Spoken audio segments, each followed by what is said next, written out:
السلام علیکم سامعین، 28 رمضان المبارک ہے، 30 اپریل ہے۔ سوشل انڈیا نیوز میں آپ کا خیر مقدم ہے۔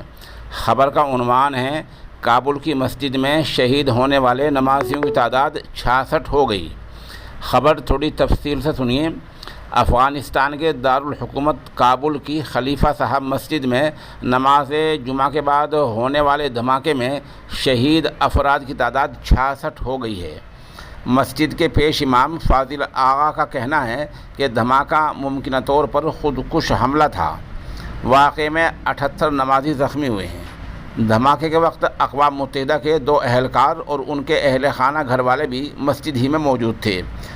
رپورٹ کے مطابق دھماکہ نماز جمعہ کے 2 گھنٹے بعد ہوا ہے۔ عینی شاہدین نے بتایا کہ زیادہ تر نمازی مسجد میں ہی تھے اور تلاوت و نوافل وغیرہ میں مصروف تھے۔ غیر ملکی میڈیا کا کہنا ہے کہ دھماکے کی ذمہ داری کسی گروپ نے ابھی تک قبول نہیں کی ہے۔ ادھر طالبان حکومت نے اعلان کیا ہے کہ مجرموں کو کیفر کردار تک پہنچایا جائے گا اور قصورواروں کو سخت سے سخت سزا دی جائے گی۔